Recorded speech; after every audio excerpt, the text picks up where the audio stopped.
आज की ताजा खबरों के अपडेट में बात करेंगे देश भर की तमाम बड़ी और काम की खबरों की, साथ ही सरकार की ओर से आज लिए गए कुछ महत्वपूर्ण फैसलों और जारी किए गए कुछ नए नियमों की। इसके अलावा बैंक में एफडी करने वाले लोगों के लिए एक जरूरी और महत्वपूर्ण खबर निकल कर सामने, बताएंगे आपको आगे इस अपडेट में। इसके अलावा महंगाई से आम आदमी को मिली है राहत, अब 8 रुपए तक सस्ता हुआ है पेट्रोल, सरकार ने वेट दरों में की है कटौती। आखिर क्या है ये पूरी बड़ी खबर, बताएंगे आपको आगे इस अपडेट में। इसके अलावा गोल्ड ज्वेलरी बेचना अब ज्वेलर्स पर पड़ेगा भारी, लागू हुआ है मोदी सरकार का नया कानून। आखिर क्या है ये पूरी बड़ी खबर, बताएंगे आपको आगे इस अपडेट में। इसके अलावा सरकारी कर्मचारियों के लिए एक जरूरी महत्वपूर्ण खबर निकल कर सामने, बताएंगे आपको आगे इस अपडेट में। इसके अलावा LIC पॉलिसी धारकों के लिए भी यहाँ पर एक जरूरी और महत्वपूर्ण खबर है, बताएंगे आपको आगे इस अपडेट में। इसके अलावा यहाँ पर कोरोना के नए वेरिएंट को देखते हुए इस राज्य में हुई है सख्ती, बिना मास्क दिखे तो देना होगा 500 रुपए का जुर्माना। क्या है ये पूरी बड़ी खबर, बताएंगे आपको आगे इस अपडेट में। इसके अलावा कुछ टेक्नोलॉजी से जुड़ी महत्वपूर्ण और बड़ी खबरें हैं, वहीं जॉब रिलेटेड कुछ महत्वपूर्ण बड़े अपडेट्स निकल कर आए सामने, बताएंगे आपको आगे इस अपडेट में। साथ ही यहाँ पर कोरोना कर्फ्यू और लॉकडाउन से जुड़ी कुछ महत्वपूर्ण बड़ी खबरें हैं, बताएंगे एक एक करके इस अपडेट में। साथ ही आज की तमाम बड़ी और काम की खबरों की बात करेंगे आगे इस अपडेट में। बात करते हैं आज की पहली बड़ी खबर की, तब गोल्ड ज्वेलरी बेचना अब ज्वेलर्स पर पड़ेगा भारी, देश के 256 शहरों में लागू हुआ है मोदी सरकार का नया कानून। देश के 256 शहरों में बिना हॉलमार्क के गोल्ड ज्वेलरी बेचने पर कार्रवाई शुरू हो गई है। वह नॉन हॉलमार्क गोल्ड ज्वेलरी रखने वालों पर 1 दिसंबर से भारतीय मानक ब्यूरो ने कड़ी कार्रवाई करना शुरू कर दिया है। देश में नया उपभोक्ता संरक्षण अधिनियम 2019 के तहत यहाँ पर सोने के गहनों पर ये जो नियम है वो लागू हो गया। वही देश के कई बड़े शहरों में अब बिना हॉलमार्क वाले ही ज्वेलरी बेचते जो भी व्यापारी पाया जाएगा उसके खिलाफ कार्रवाई यहाँ पर की जाएगी। वही केंद्रीय उपभोक्ता मंत्रालय ने इस साल 16 जून से इन 256 शहरों में हॉलमार्क ज्वेलरी बेचना अनिवार्य कर दिया था। साथ ही ज्वेलर्स को यहाँ पर 30 नवंबर 2021 तक गहनों की पुराने स्टॉक को हॉलमार्क करने की छूट यहाँ पर दी गई है। अब इस छूट की अवधि भी खत्म हो गई है। बात करते हैं अगली खबर की, तो दिल्ली सरकार ने महंगाई पर की है चोट, दिल्ली में पेट्रोल 8 रुपए हुआ है सस्ता। दिल्ली की केजरीवाल सरकार ने कमरतोड़ महंगाई पर बुधवार को बड़ी चोट करते हुए दिल्ली में पेट्रोल 8 रुपए सस्ता कर दिया। वही केजरीवाल की अध्यक्षता में हुई दिल्ली सचिवालय में आयोजित कैबिनेट बैठक में पेट्रोल के दाम कम करने का यहाँ पर निर्णय लिया गया। वही मुख्यमंत्री अरविंद केजरीवाल ने कहा है कि दिल्ली में आज हमने पेट्रोल काफी सस्ता कर दिया है। वही हमने पेट्रोल पर लगने वाले वेट की दरों को 30% से घटाकर अब 19% यहाँ पर कर दिया है। इससे NCR व अन्य शहरों के मुकाबले दिल्ली में पेट्रोल डीजल यहाँ पर सस्ता हो गया। मैं उम्मीद करता हूँ कि इस कदम से दिल्ली के लोगों को महंगाई से थोड़ी राहत यहाँ पर जरूर मिलेगी। वही उत्तर प्रदेश और हरियाणा में वेट दरों में यहाँ पर कटौती करने के बाद नोएडा और गुरुग्राम में डीजल के दाम दिल्ली से यहाँ पर अधिक है। वही नोएडा में डीजल 87 रुपए प्रति लीटर और गुरुग्राम में 87 रुपए और 11 पैसे प्रति लीटर मिल रहा है। वही जबकि दिल्ली में 86 रुपए और 77 पैसा प्रति लीटर यहाँ पर मिल रहा है। लिहाजा दिल्ली में डीजल पर वेट दर में कोई बदलाव यहाँ पर नहीं किया गया है। बात करते हैं अब अगली खबर की, तो भारत में 15 दिसंबर से नहीं शुरू होगी अंतर्राष्ट्रीय उड़ानें, सरकार ने डाला है फैसला। कोरोना वायरस के नए वेरिएंट ओमिक्रॉन के बढ़ते खतरे को देखते हुए भारत सरकार ने 15 दिसंबर से सामान्य अंतर्राष्ट्रीय उड़ानें शुरू करने के अपने फैसले को फिलहाल टाल दिया है। वही director general of civil aviation ने बुधवार को जानकारी यहाँ पर दी है। वही DGCA ने एक आदेश जारी कर कहा है कि वे वाणिज्यिक अंतर्राष्ट्रीय यात्री एयरलाइन सेवाओं को फिर से शुरू करने की तारीख के अपने फैसले पर एक बार फिर विचार यहाँ पर करेगा। वही DGCA ने कहा है कि वह यहाँ पर DGCA ने कहा है कि ये फैसला उसने कोरोना वायरस के उभरते नए वेरिएंट के चलते यहाँ पर लिया है। हालांकि फ्लाइट्स का सामान्य संचालन कब से शुरू होगा, DGCA की ओर से यहाँ पर इस बारे में कोई फिलहाल जानकारी नहीं दी गई है। बता दें आपको कि नागरिक उड़ान मंत्रालय ने 26 नवंबर को एक आदेश जारी करके कहा था कि भारत से आने जाने वाली सभी अंतर्राष्ट्रीय उड़ानें 15 दिसंबर से सामान्य रूप से संचालित होगी। लेकिन दुनिया भर में लगातार बढ़ रहे कोरोना के दक्षिण अफ्रीकी वेरिएंट ओमिक्रॉन को देखते हुए यहाँ पर भारत सरकार ने फिलहाल अपने जो फैसला है उसको यहाँ पर टाल दिया। इसके साथ ही केंद्र सरकार ने अंतर्राष्ट्रीय उड़ानों से भारत आ रहे लोगों के लिए भी जो नए दिशा निर्देश है वो यहाँ पर लागू कर दिए है, वो यहाँ पर कल रात से लागू हो गए हैं। वही बात करते हैं अगली खबर की, तो नवंबर के महीने में बना है GST की कमाई का नया रिकॉर्ड, सरकारी खाते में आए हैं 1,31,526 करोड़ रुपए।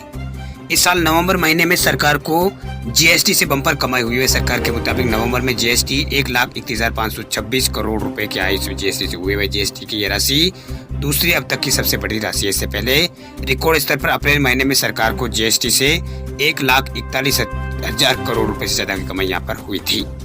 आपको बता दें कि अप्रैल के बाद नवंबर में दूसरा रिकॉर्ड यहाँ पर बना है, यानी 1,31,000 करोड़ से भी ज्यादा यहाँ पर आय प्राप्त हुई है। वही जुलाई 2017 में GST लागू किया गया था।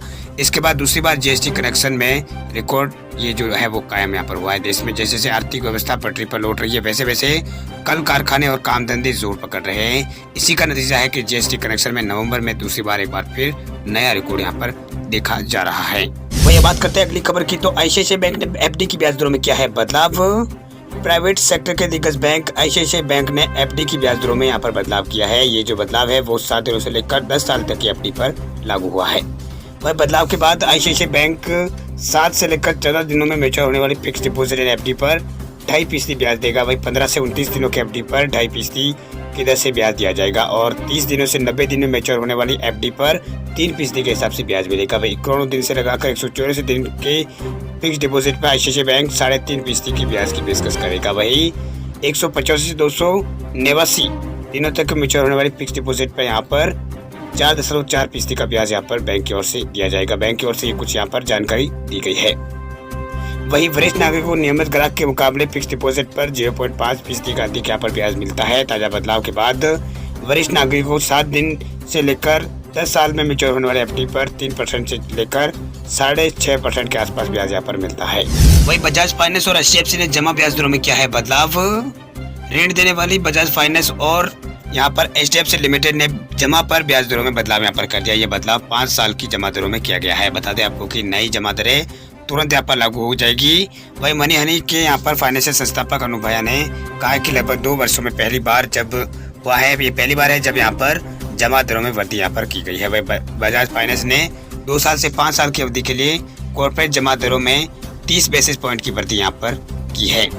वही अब 24 से 35 महीनों की अवधि के लिए 6.65% और 36 से 60 महीनों की अवधि के लिए 7.5% के हिसाब से ब्याज दर यहाँ पर होगी। वही भारत के सबसे बड़े होम फाइनेंसियर एचडीएफसी ने अपने कॉर्पोरेट जमा योजना ब्याज दरों में यहाँ पर बदलाव किया है। वही 3 साल और 5 साल की अवधि की जमा दरों में 5 से 10 बेसिस पॉइंट की वृद्धि यहाँ पर की है। वही 1 साल की जमा दरों में 1/4% की इसमें कमी की है। एचडीएफसी 5 साल की जमा राशि के लिए अधिकतम 6.50% की पेशकश कर रहा है। आपको बता दें कि एचडीएफसी लिमिटेड का चालू वित्त वर्ष की सितंबर तिमाही के दौरान उसका एकल शुद्ध लाभ 32% से बढ़कर यहाँ पर 32% बढ़कर 3,780 करोड़ रुपए हो गया है। वही बात करते हैं अगली खबर की, तो उत्तर प्रदेश की योगी सरकार ने शुरू की है खास पहल। ज्यादा से ज्यादा किसानों को दिया जाएगा फसल बीमा योजना का लाभ।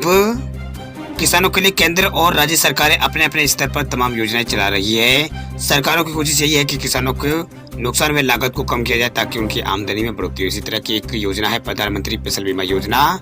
वही केंद्र सरकार ने ये योजना प्राकृतिक आपदा से किसानों को होने वाले नुकसान को कम करने के लिए यहाँ पर शुरू की गई है, यानी इसको कम करने के लिए शुरू की गई है। ये योजना उत्तर प्रदेश की योगी आदित्यनाथ सरकार इसी योजना को ज्यादा से ज्यादा किसानों को जोड़ने के लिए प्रधानमंत्री फसल बीमा योजना का सप्ताह की शुरुआत यहाँ पर सरकार ने की है।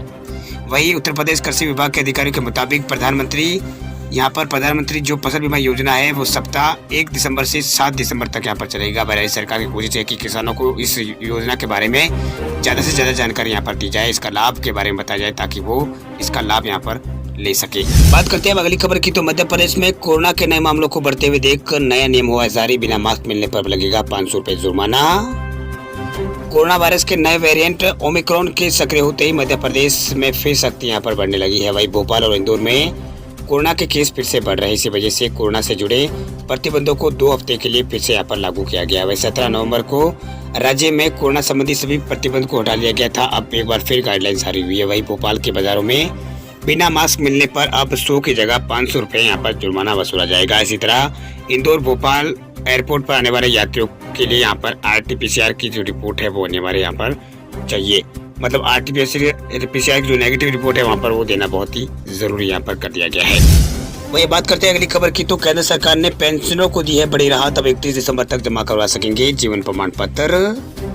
केंद्र सरकार ने पेंशन भोगियों को बड़ी राहत दी है। दरअसल जीवन प्रमाण पत्र जमा कराने की जो आखिरी तारीख है अब केंद्र सरकार की ओर से 31 दिसंबर तक के लिए बढ़ा दी गई। यानी आप 31 दिसंबर तक जो बुजुर्ग लोग हैं, पेंशन धारक है, वो अपनी जो लाइफ सर्टिफिकेट है वो जमा करवा सकते हैं। वह विभिन्न राज्यों में चल रही कोविड-19 महामारी को देखते हुए यहाँ पर ये फैसला लिया गया है। ऐसे में केंद्र सरकार के पेंशन भोगी 31 दिसंबर तक अपना जो जीवन प्रमाण पत्र है वो जमा करा सकते हैं। इसके लिए किसी भी माध्यम से फिजिकली या डिजिटल रूप से ऑनलाइन प्रणाली का उपयोग कर लाइफ सर्टिफिकेट आप दे सकते हैं। इस विस्तृत अवधि के दौरान यहाँ पर PDA द्वारा बिना किसी रुकावट के पेंशन का भुगतान यहाँ पर जारी रहेगा। आपको बता दें कि इससे पहले पेंशन भोगियों को पेंशन के निर्बाध वितरण के लिए 30 नवंबर तक जीवन प्रमाण पत्र जमा कराना आवश्यक था। वहीं पेंशन देने वाले बैंक को सूचित कर दिया गया था कि वो जीवन प्रमाण पत्र प्राप्त करते समय कोविड-19 नियमों का पालन करें और बैंक शाखा में उचित व्यवस्था और सामाजिक दूरी बनाए रखें। बात करते हैं अगली खबर की, तो LIC की पॉलिसी खरीदने वाले लोगों के लिए खुशखबरी, पैन कार्ड अपडेट कराने पर IPO में मिलेगी विशेष छूट।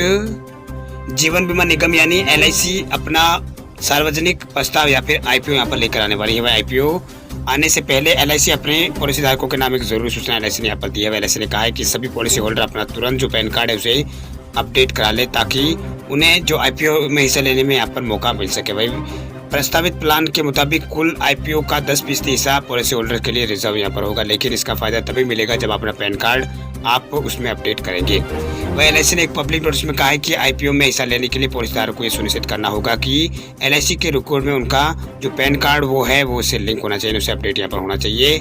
इसके अलावा देश में किसी भी यहाँ पर पब्लिक ऑफरिंग में हिस्सा लेने के लिए ग्राहक के पास एक वैध डीमैट अकाउंट भी होना जरूरी है। वह नोटिस में कहा गया कि LIC लगातार विज्ञापनों के जरिए अपने खाताधारकों को या फिर ग्राहकों को यहाँ पर ये बता रहा है कि स्थायी खाता संख्या या फिर पैन कार्ड को अपडेट किया जाए, क्योंकि IPO में हिस्सा लेने के लिए ये सबसे महत्वपूर्ण KYC है। वही बात करते हैं कुछ शिक्षा जगत से जुड़ी बड़ी और महत्वपूर्ण खबरों की, तो 10 दिसंबर तक 50% छात्र ही आएंगे स्कूल। कोरोना के नए वेरिएंट के खतरे के बीच सरकार ने बदला है फैसला।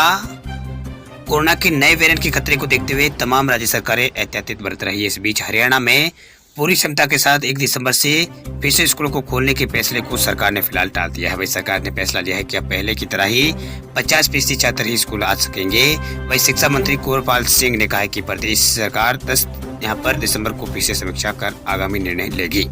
वही शिक्षा मंत्री ने कहा है कि बुधवार से 100% क्षमता के साथ सभी विद्यार्थियों को स्कूल बुलाने के फैसले को फिलहाल के लिए टाल दिया गया है। वही प्रदेश सरकार 10 दिसंबर को समीक्षा करेगी। वह आगामी निर्णय यहाँ पर समीक्षा के बाद लिया जाएगा। वही इसके बाद समीक्षा के बाद ये निर्णय लिया जाएगा। बच्चों की सुरक्षा में एहतियात बरतते हुए ये कदम यहाँ पर उठाया गया है। इससे पहले कोरोना के केस में लगातार गिरावट और वैक्सीनेशन में तेजी को देखते हुए सरकार ने 1 दिसंबर से स्कूलों को पूरी क्षमता के साथ खोलने का ऐलान यहाँ पर किया था। दिल्ली में 15 दिसंबर से शुरू होगी नर्सरी दाखिले की दौड़। 7 जनवरी 2022 तक जमा करा सकेंगे फॉर्म। राजधानी दिल्ली में कॉलेजों में एडमिशन के बाद अब दिल्ली में नर्सरी के दाखिलों की दौड़ भी यहाँ पर शुरू हो गई है। वही दिल्ली शिक्षा निदेशालय ने प्राइवेट स्कूलों में नर्सरी एडमिशन 2022-23 का शेड्यूल यहाँ पर जारी कर दिया है। वही दाखिला के लिए जो एडमिशन फॉर्म है वो स्कूलों में 15 दिसंबर 2021 को मिलने यहाँ पर लगेगा। वही दाखिला के लिए 6 वर्ष से कम उम्र के बच्चे ही यहाँ पर इसके लिए योग्य होंगे। अगर आप दाखिला से जुड़े और भी कोई विस्तृत जानकारी यहाँ पर लेना चाहते हैं तो आप ऑफिशियल पोर्टल पर जाकर यहाँ पर जानकारी प्राप्त कर सकते हैं। वही दिल्ली शिक्षा निदेशालय की ओर से जारी किए गए शेड्यूल के मुताबिक दाखिले की प्रक्रिया 15 दिसंबर से शुरू होगी, यानी पेरेंट बच्चों के लिए 15 दिसंबर से फॉर्म यहाँ पर ले सकते हैं। वही फॉर्म जमा कराने की आखिरी तारीख 7 जनवरी 2022 रखी गई है। इसके बाद प्राइवेट स्कूल द्वारा 21 जनवरी 2022 तक आवेदन करने वाले सभी स्टूडेंट्स की डिटेल्स वेबसाइट पर अपलोड की जाएगी। फिर स्कूलों के लिए दाखिले के लिए संबंधित स्टूडेंट्स के मार्क्स को यहाँ पर 28 नवंबर 2022 तक अपलोड यहाँ पर करना होगा। बात कर लेते हैं अब कुछ टेक्नोलॉजी से जुड़ी महत्वपूर्ण बड़ी खबरों की, तो 8 दिसंबर को लॉन्च होगा विंडोज 11 वाला बजट लैपटॉप। 30,000 रुपए हो सकती है शुरुआती कीमत। इन्फिनिक्स इनबुक 11 का लॉन्च कंपनी द्वारा भारत में 8 दिसंबर को किया जाएगा। वही कंपनी इस बात की पुष्टि अपने आगामी लैपटॉप की घोषणा करते हुए यहाँ पर की है। वही कंपनी द्वारा इस बात की संकेत दिया गया है कि इसकी जो शुरुआती कीमत है वो 30 से 40,000 रुपए के बीच होगी। वह विंडोज 11 लैपटॉप सीरीज जिस 2 मॉडल में यहाँ पर इनबुक X1 और इनबुक X1 Pro यहाँ पर लॉन्च किया जाएगा।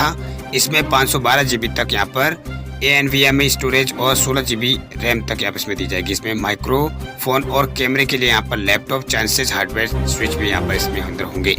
वही कंपनी के CEO ने यहाँ पर ट्विटर पर एक फ्री फायर थीम वाले स्मार्टफोन की लॉन्च का जिक्र भी यहाँ पर छेड़ा है। हालांकि कंपनी ने अभी तक हेडसेट के बारे में विवरण यहाँ पर नहीं दिया। ऐसी संभावना है कि जो इन्फिनिक्स नोट 11 है या फिर नोट 11S ये यहाँ पर हो सकता है।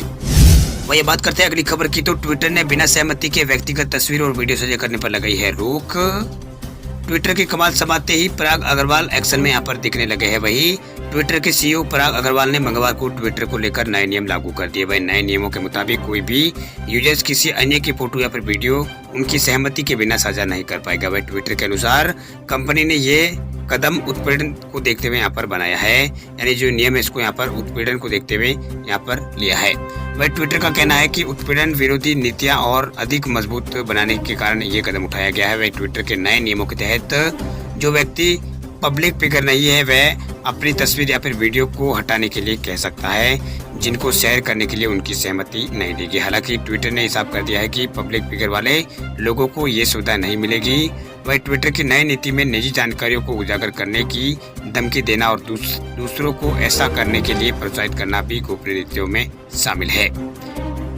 वही ट्विटर के अनुसार निजी फोटो या फिर वीडियो साझा करने से किसी शख्स की गोपनीयता भंग हो सकती है। इसी तरह के कार्यों से यहाँ पर उसे मानसिक या फिर शारीरिक संतुलन भी यहाँ पर देखने को मिल सकता है। ऐसे में कंपनी ने कहा है कि अगर कोई व्यक्ति उसके प्रतिनिधि की ओर से किसी तरह की सूचना यहाँ पर दी जाती है तो ट्विटर ऐसे निजी फोटो या फिर वीडियो को हटा लेगी। चलिए बात कर लेते हैं कुछ जॉब रिलेटेड महत्वपूर्ण अपडेट्स की। तो बिहार में पोस्टमैन और एमटीएस के 60 पदों पर वैकेंसी, 81,000 रुपए तक होगी सैलरी। बिहार में डाक विभाग में वैकेंसी निकली है। नोटिफिकेशन के मुताबिक स्पोर्ट्स कोटा के तहत पोस्टल असिस्टेंट सहित दूसरे पदों पर भर्ती यहाँ पर की जाएगी। बच्चों को योग्य कैंडिडेट इन पदों के लिए 31 दिसंबर तक अप्लाई कर सकते हैं। वही कैंडिडेट ध्यान दें कि बिहार शाखा पोर्टल में असिस्टेंट और यहाँ पर सर्टिंग असिस्टेंट और पोस्टमैन और यहाँ पर एमटीएस जैसे पदों पर भर्ती की जाएगी। वह ज़्यादा जानकारी के लिए आप आधिकारिक वेबसाइट indiapost.gov.in पर जाकर डिटेल वगैरह चेक कर सकते हैं। वही कैंडिडेट के लिए निर्धारित यहाँ पर फॉर्मेट में अपना जो एप्लीकेशन है वो और दूसरी जरूरी डॉक्यूमेंट के साथ यहाँ पर दिए गए पते पर 31 दिसंबर 2021 तक स्पीड पोस्ट या फिर रजिस्टर्ड पोस्ट के जरिए वो भेज सकते हैं। आवेदन करने के लिए उम्मीदवार को 100 रुपये की फीस भी जमा करानी होगी। वही वैकेंसी के बारे में ज़्यादा डिटेल्स जैसे कि भर्ती प्रक्रिया, वेतन और खाली पदों की संख्या की डिटेल यहाँ पर चेक कर सकते हैं। वही यूपी पुलिस भर्ती 2021 को लेकर बड़ी खबर देखिए। कांस्टेबल के 25,000 खाली पदों पर जल्द शुरू होगी भर्ती।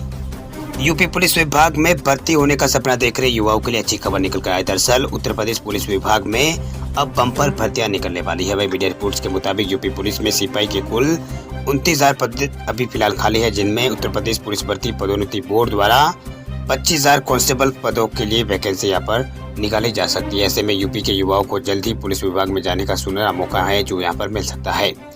पर उत्तर प्रदेश पुलिस भर्ती पदोन्नति बोर्ड इन खाली पदों को भरने के लिए सरकार को प्रस्ताव भी भेज चुकी है। बस सरकार को हरी झंडी मिलते ही सिपाही भर्ती का ऑफिशियल जो नोटिफिकेशन है वो जारी कर दिया जाएगा। वही इच्छुक जो उम्मीदवार है उनको सलाह है कि वे इस वैकेंसी संबंधित अपडेट यूपीपीआरपीबी की ऑफिशियल वेबसाइट uppprpb.gov.in पर समय पर चेक करते रहें। वीडियो पसंद आए तो वीडियो को लाइक करें और चैनल को सब्सक्राइब जरूर करें और बेल आइकन प्रेस करें।